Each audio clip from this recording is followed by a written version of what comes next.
Assalamualaikum warahmatullahi wabarakatuh. Kami dari kelompok 4 akan mempresentasikan tentang persaingan monopolistik dan perdagangan internasional. Nama anggota kelompok 4: yang pertama saya sendiri, Ahmad Fauzi; yang kedua Ainur Asana; yang ketiga Ajeng Putri Aprilia; dan yang terakhir Basiroti Nadiro. Di sini saya akan menjelaskan tentang persaingan monopolistik. Persaingan monopolistik adalah sebuah pasar di mana banyak produsen yang saling berkompetisi dengan produk yang hampir serupa, namun memiliki beberapa perbedaan. Perbedaan inilah yang menjadi ciri khas dari produk yang dijual oleh masing-masing produsen. Kegiatan produksi barang ini dikenal sebagai diferensiasi produk, yang artinya proses membedakan produk perusahaan satu dengan perusahaan lain. Proses ini melibatkan detail karakteristik dari setiap produk yang dihasilkan oleh konsumen. Karena produk yang diproduksi hampir serupa, masing-masing produsen akan bersaing dari segi kualitas, harga, dan cara pemasarannya, agar produk yang mereka produksi memiliki ciri khas tersendiri di pasar. Contohnya adalah sampo. Meskipun fungsi semua sampo sama, untuk membersihkan rambut, tetapi setiap produk yang dihasilkan oleh produsen yang berbeda akan memiliki ciri khusus, misalnya perbedaan aroma dan perbedaan warna. Selanjutnya adalah ciri-ciri persaingan monopolistik. Yang pertama, terdapat banyak produsen atau penjual. Yang kedua, adanya diferensiasi produk. Dan yang ketiga, produsen dapat menentukan harga. Di pasar persaingan monopolistik ini, harga terbentuk berdasarkan dari sebuah mekanisme pasar. Oleh karena itu, pasar monopolistik bisa mempengaruhi harga. Dan yang ciri-ciri yang keempat, produsen dapat keluar masuk pasar. Ciri-ciri yang kelima, promosi penjualan harus aktif. Hal ini dapat diartikan harga bukanlah sebuah pendongkrak jumlah pembeli atau konsumen, melainkan sebuah kemampuan produsen atau perusahaan untuk menciptakan citra yang baik di mata masyarakat atau di mata para konsumennya, sehingga bisa menimbulkan fanatisme terhadap produk yang mereka produksi. Selanjutnya, dampak persaingan monopolistik. Dampak ini disebabkan oleh kompetisi antar perusahaan dalam memperebutkan konsumen. Dampak ini akan dirasakan oleh konsumen karena konsumenlah yang harus membayar mahal atas persaingan perusahaan untuk menutupi target dari target laba dari masing-masing perusahaan. Selanjutnya, unsur persaingan monopolistik. Unsur persaingan monopolistik ada 3. Yang pertama, jumlah perusahaan atau produsen yang relatif cukup banyak. Yang kedua, ada diferensiasi produk. Dan yang ketiga, ada syarat untuk masuk ke dalam industri atau untuk masuk ke dalam pasar persaingan monopolistik. Yang selanjutnya, faktor penyebab terbentuknya pasar monopolistik. Yang faktor pertama, produsen dapat dengan mudah masuk maupun keluar dari pasar monopolistik. Faktor kedua, banyak alternatif untuk membuat produk yang sebenarnya sama maupun berbeda dari desain, kemasan, mutu, dan sebagainya. Faktor yang ketiga, dapat menentukan harga sesuai dengan keuntungan dan kemampuan pasar. Faktor keempat, dapat mempengaruhi atau mengikuti pasar dengan melakukan promosi iklan. Dan faktor yang terakhir, jumlah produsen tidak terlalu banyak, sehingga persaingannya juga tidak terlalu banyak. Maka laba yang akan didapatkan juga akan banyak. Selanjutnya, penentuan harga output. Persaingan monopolistik dalam penentuan harga dan output berusaha memaksimalkan keuntungan dengan memproduksi pada tingkat output di mana MR sama dengan MC.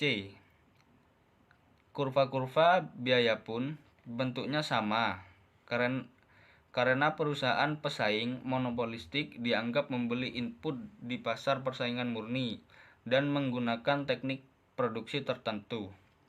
Bedanya terletak pada kurva permintaan yang dihadapi dan tentu saja juga pada bentuk kurva-kurva pendapatan total dan pendapatan marginal. Selanjutnya adalah contoh pasar monopolistik. Contoh pasar monopolistik banyak kita temui pada kehidupan sehari-hari. Contoh yang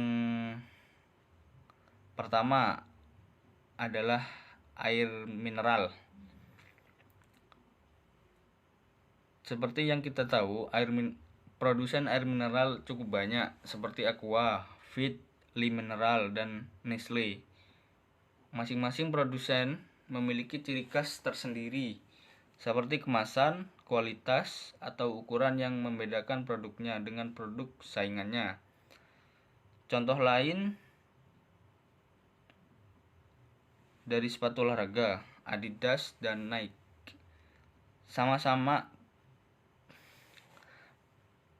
Contoh lain adalah Adidas dan Nike. Sama-sama memproduksi sepatu olahraga, namun masing-masing merek memiliki desain dan keunikan serta keunggulan yang berbeda-beda. Konsumen pada akhirnya akan memilih produk sesuai dengan yang mereka inginkan, atau produk yang sesuai dengan kebutuhannya.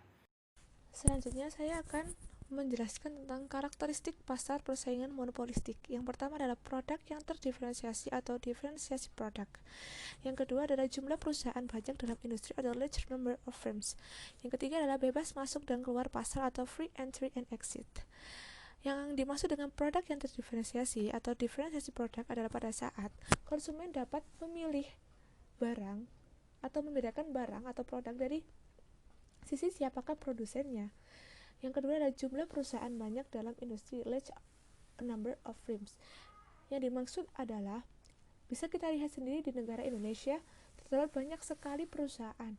Misalnya perusahaan celana ataupun perusahaan yang lainnya yang menghasilkan barang yang sama, tetapi mereka memiliki perbedaan di segi kualitas, bahan, merek ataupun dalam pengemasannya. Tetapi perusahaan itu tidak menghiraukan reaksi dari perusahaan yang lain karena pada setiap perusahaan memiliki kurva permintaannya sendiri-sendiri atau memiliki kurva permintaan yang berbeda. Yang ketiga ada bebas masuk dan keluar pasar atau free entry and exit. Laba supernormal yang dinikmati perusahaan atau exiting firms mengundang perusahaan lain untuk memasuki industri tersebut. Jika mereka mampu bertahan dalam jangka waktu yang panjang, mereka akan dapat mengalahkan perusahaan lain ataupun bahkan perusahaan sebelumnya. Jika mereka kalah dalam industri tersebut, mereka harus keluar dari industri tersebut agar kerugian yang mereka dapat tidak menjadi lebih besar. Kemudian saya akan menjelaskan tentang keseimbangan perusahaan dalam jangka pendek. Perusahaan mencapai keseimbangan dalam jangka pendek dan panjang. Dalam jangka pendek, perusahaan dapat menikmati laba supernormal. Sedangkan dalam jangka panjang, perusahaan hanya menikmati laba normal. Keseimbangan jangka pendek perusahaan tercapai bila MR sama dengan MC. Karena memiliki daya monopoli walau terbatas, kondisi keseimbangan perusahaan yang bergerak dalam pasar persaingan monopolistik sama dengan perusahaan yang bergerak dalam pasar monopoli, yang seperti yang dapat kita lihat dalam diagram 10.2. Di dalam diagram 10.2 menunjukkan perusahaan mencapai laba maksimum pada saat MR ini dan MC di titik E, yakni di sini. Sama halnya dengan perusahaan monopolis, harga jual lebih besar dari biaya marginal, atau P lebih besar dari MC. Tetapi kemampuan eksploitasi laba relatif terbatas karena kurva permintaan yang dihadapi sangat landai. Laba supernormal yang dinikmati perusahaan sebesar luas segi 4 A, P, B, dan C, di mana harga adalah P ini dan jumlah output yang diproduksi adalah HID. Selanjutnya adalah pasar persaingan monopolistik dan efisiensi ekonomi. Dalam penjelasan kurva diagram 10.3 ini, ya, laba supernormal yang dinikmati perusahaan di 10.2 tadi mengundang perusahaan pendatang memasuki industri. Masuknya pendatang memberikan dua kemungkinan terhadap permintaan perusahaan lama. Yang pertama, pelanggan makin setia. Secara grafis terlihat dari kurva permintaan jangka panjang lebih curam dari jangka pendek. Ini ya. Ini.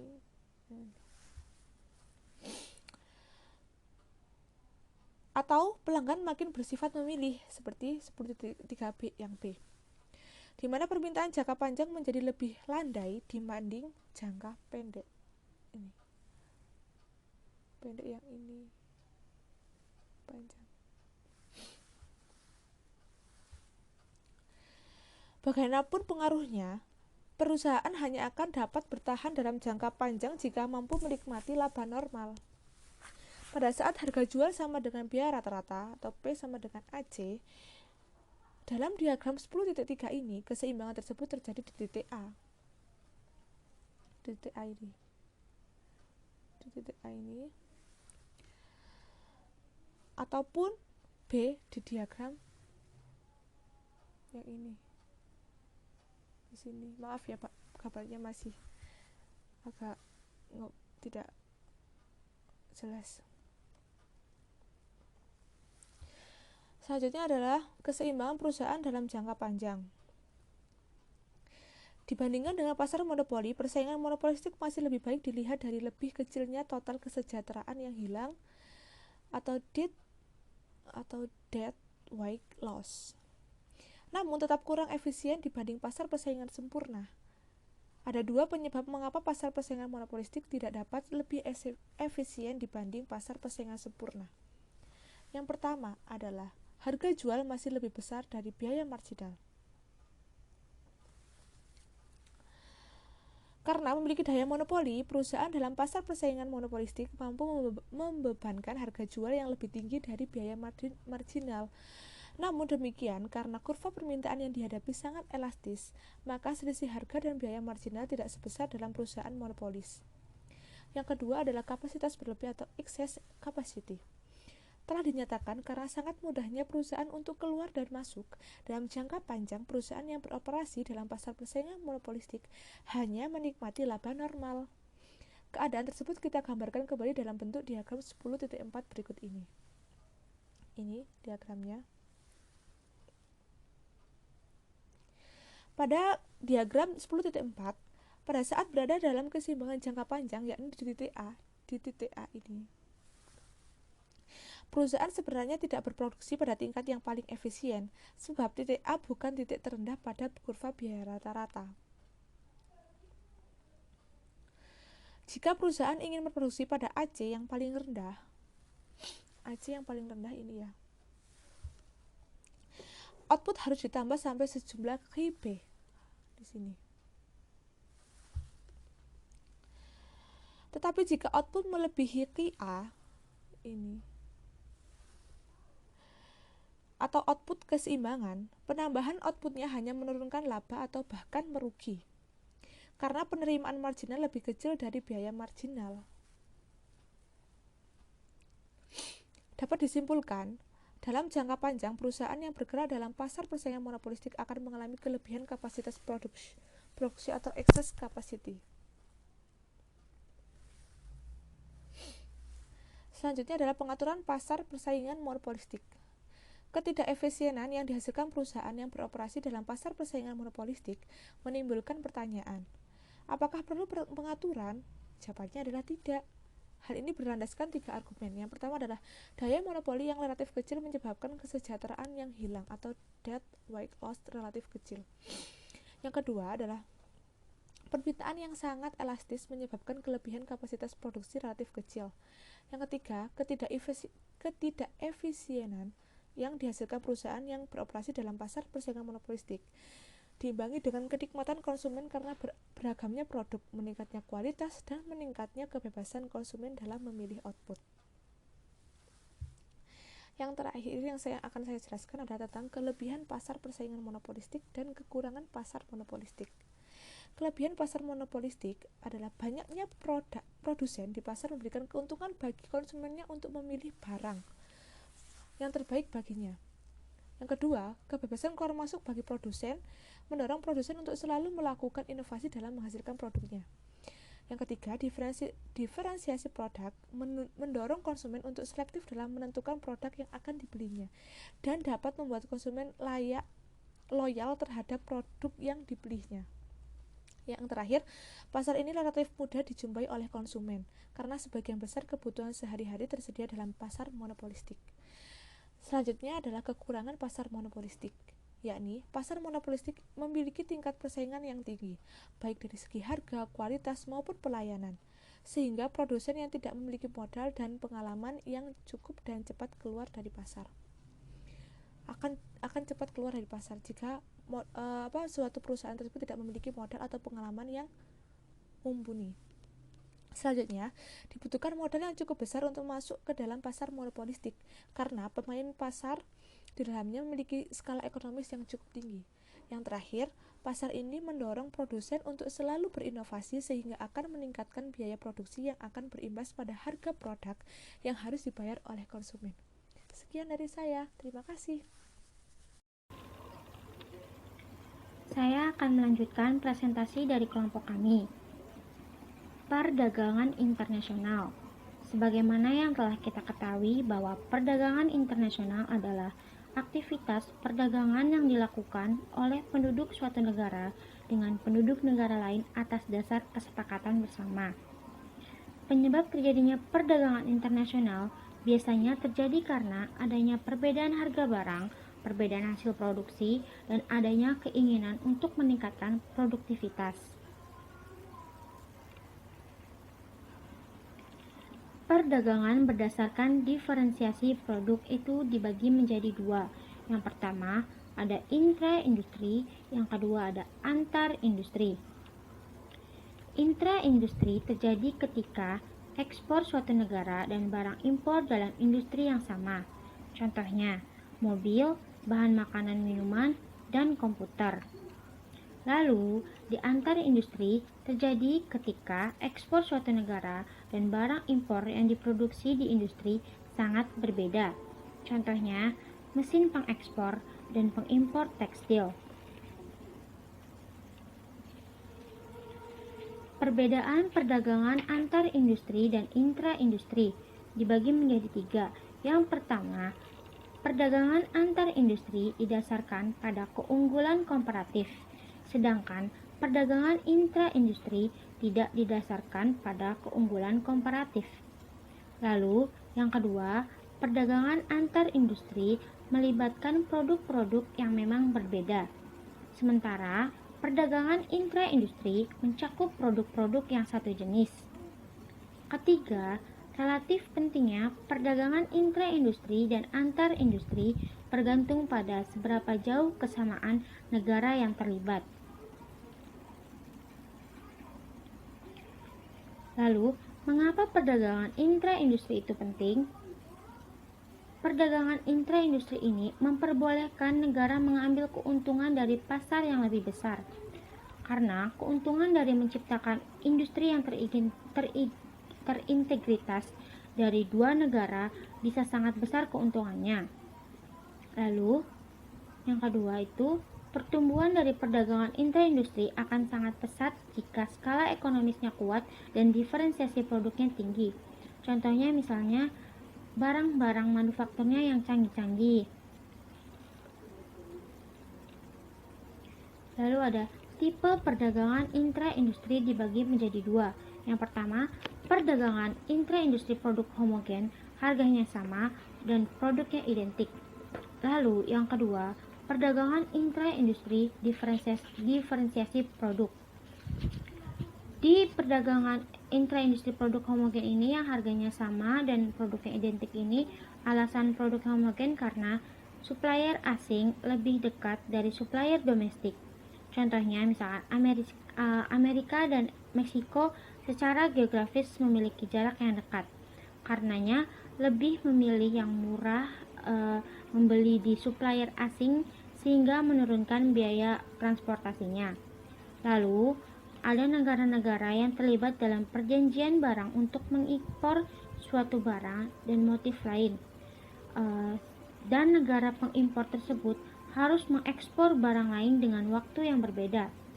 Contohnya, misalkan Amerika mengimpor minyak yang kemudian diekspor ke Indonesia sebagai BBM atau bahan bakar minyak. Lalu di perdagangan intra-industri diferensiasi produk ini dibagi menjadi dua.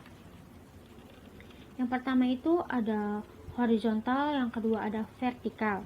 Di horizontal ini barang demikian pula harganya dianggap berbeda dalam beberapa cara sedikit.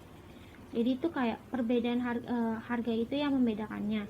Misalkan contohnya permen memiliki rasa yang berbeda.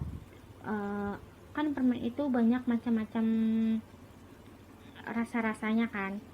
Terus di vertikal adalah barang dengan fitur yang membuat satu terlihat berbeda dari barang bersaing di pasar karena karakteristik produk yang berbeda dan harga yang berbeda. Di vertikal ini itu contohnya komputer dengan komponen dan spesifikasinya yang berbeda. Kan komputer itu kan banyak speknya itu yang lebih bagus daripada komputer yang ini. Jadi yang membedakan itu antara komputer ini dengan komputer yang satunya lagi itu misalkan seperti speknya dan harganya, ada yang murah dan ada yang mahal. Lalu selanjutnya presentasi ini akan dilanjutkan oleh teman saya. Baik, saya di sini Mbak Sifriti Najiro ingin melanjutkan yaitu tentang dumping.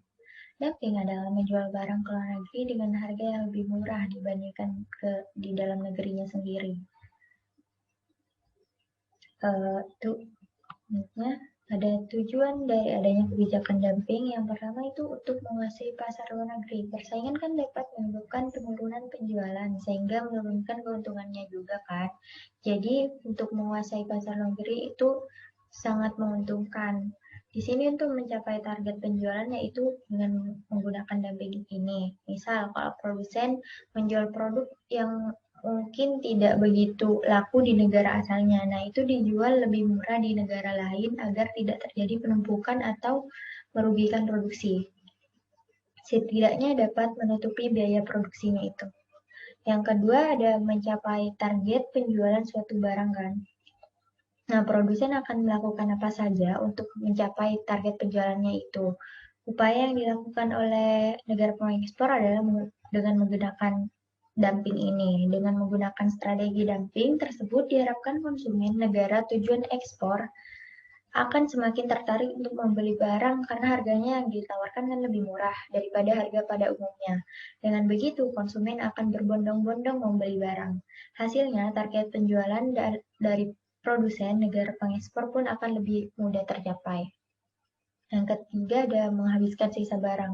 Nah, dengan adanya dumping, produsen negara pengekspor bisa menjual barangnya ke luar negeri secara mudah, sehingga mereka bisa segera menghabiskan sisa barang yang mereka miliki untuk kemudian membuat model barang yang baru. Lanjut, di sini ada jenis-jenis dumping. Yang pertama itu ada sporadik dumping. Nah, di situ salah satu jenis dumping yang bersifat sporadis. Dumping ini dilakukan dengan menjual barang ke luar negeri dalam jangka waktu yang pendek. Tujuan sporadik dumping yaitu untuk mencegah penumpukan barang di pasar domestik akibat kelebihan produk di pabrik sehingga diekspor dengan harga yang rendah. Nah, persistent dumping yaitu sebuah penjualan secara dumping yang dilakukan secara terus-menerus dan menetap. Jenis dumping ini disebut juga diskriminasi harga internasional. Dumping ini dilakukan oleh para produsen barang yang memiliki pasar monopolistik dalam negeri dengan tujuan memaksimalkan keuntungan dari menjual barang yang lebih tinggi daripada pasar domestiknya. Nah, dumping ini dapat dilakukan jika dalam suatu negara tidak memiliki saingan atau produk yang sama. Contohnya negara Jepang yang menjual produk elektronik mahal di dalam negerinya, tapi dia tidak perlu khawatir karena masyarakat Jepang sangat cinta produk dalam negeri. Jadi tetap saja produk elektroniknya habis terjual. Nah, yang ketiga, predatory dumping. Sesuai namanya, dumping satu ini digunakan untuk menyingkirkan para pesaingnya. Dengan demikian, pelaku dumping ini dapat memonopoli penjualan. Contohnya dengan menurunkan harga, sehingga memaksa saingannya menurunkan harga hingga bangkrut. Selanjutnya, menaikkan harga untuk mendapatkan keuntungan sebesar-besarnya dalam jangka waktu yang lama. Predatory dumping ini sebenarnya cukup berbahaya karena merebut pangsa pasar dalam negeri dengan rencana yang disengaja kan.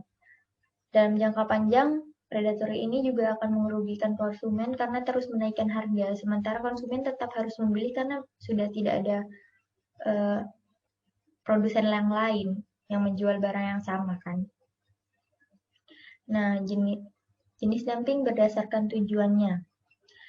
Yang pertama ada market expansion dumping. Keuntungan dapat diperoleh perusahaan pengekspor dengan cara menetapkan markup yang lebih rendah di pasar impor dikarenakan menghadapi elastisitas permintaan yang lebih besar selama harga yang ditawarkan rendah.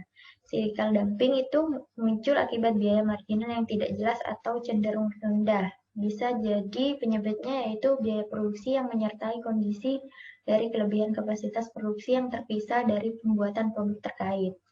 State trading dumping itu muncul disebabkan hampir sama dengan aksi dumping lainnya namun lebih menonjol pada akuisisi moneternya. Strategis dumping, jenis dumping ini menggambarkan ekspor yang merugikan perusahaan saingannya di negara pengimpor. Hal tersebut bisa dilakukan dengan strategi pemotongan harga ekspor dan pembatasan pada produk yang sama ke pasar negara pengekspor. Lanjut. Ada contoh-contoh dumping yang pernah terjadi dalam perdagangan dunia ya kan. Dumping politik banyak dilakukan negara-negara yang menjual produknya ke Indonesia seperti negara Jepang, Cina, Singapura, dan lainnya. Negara Cina sangat banyak menjual produk ke negara Indonesia kan, karena permintaan yang memang sangat meningkat. Contoh produk yang dijual dengan metode ini adalah handphone Xiaomi. Siapa yang tidak kenal Xiaomi? Cina menjual handphone merek Xiaomi ke Indonesia dengan harga yang sangat murah dibandingkan di negara asalnya sendiri. Hal ini tidak banyak memukul mundur produk lainnya seperti Samsung, Oppo, Nokia, dan lainnya. Xiaomi menjadi handphone yang banyak digemari karena memiliki harga yang murah dengan spesifikasi yang tidak kalah dibanding merek lainnya. Nah, yang ada Jepang. Jepang juga menguasai pasar elektronik di Indonesia. Namun, tahukah kamu bahwa barang elektronik memiliki harga yang mahal di negara Jepang? Di negara Jepangnya sendiri tuh mahal. Hal ini dilakukan untuk menguasai pasar luar negeri, mencegah penumpukan barang akibat produksi berlebihan dan mencapai target pemasaran. Nah, karena hal itu, masyarakat Indonesia sangat menyukai produk elektronik yang berasal dari Jepang. Contoh-contoh lainnya itu kegiatan ekspor sutra dari Cina ke India dengan harga murah, padahal India juga merupakan negara penghasil sutra. Terus, penjualan ban dari Cina di Amerika dengan harga lebih murah dibandingkan harga pasar di Amerika. Cina menjual karpet di Indonesia dengan harga lebih rendah dibandingkan harga jual karpet produksi di Indonesia sendiri. Nah, contoh-contoh itu menyadarkan kita bahwa perbandingan perdagangan internasional tidak selalu berdampak baik untuk sisi perekonomian dalam negeri. Persaingan yang tidak sehat, jika tidak diawasi dan ditangani dengan tepat, dapat justru mengganggu produk dalam negeri untuk menjadi tuan rumah di negara sendiri dan menjadi contoh ancaman di bidang ekonomi. Kita sebagai konsumen pun sebaiknya lebih bijak dalam memilih produk untuk dibeli, tidak hanya dengan mempertimbangkan harga, tapi hendaknya juga mempertimbangkan dampak jangka panjang bagi perekonomian Indonesia sendiri. Nah, di sini selanjutnya ada kelebihan kekurangan dumping. Kelebihan dumping itu untuk memenuhi kebutuhan produk atau komoditas antar negara. Yang kedua, untuk memperluas atau meningkatkan pangsa pasar. Yang ketiga ada meningkatkan pendapatan valuta asing untuk negara-negara pengekspor. Nah, kekurangan dumping ini ada salah satunya adalah merusak harga produk sejenis. Harga ekspor komoditas yang lebih rendah dari harga produk domestik dari negara pengimpor dapat mengakibatkan diskriminasi harga. Ini jelas merugikan produsen yang bersaing di negara pengimpor. Yang kedua, menggulingkan produsen pesaing baik di dalam maupun luar negeri. Praktek dumping yang dianggap sebagai manifestasi persaingan tidak sehat dapat ditunjukkan untuk menggulingkan bisnis pesaing baik di dalam maupun di luar negeri. Eksportir terancam bangkrut. Sebenarnya, kerugian dari praktik dumping tidak hanya disarankan oleh produsen yang bersaing di negara pengimpor, tetapi juga eksportir. Penjualan produk atau komoditas dengan harga yang lebih rendah tidak dapat menutupi biaya produksi yang dikeluarkan. Nah, seperti itu. Saya kira sudah cukup dari kelompok kami. Apabila ada kesalahan kata, mohon dimaafkan. Wassalamualaikum warahmatullahi wabarakatuh.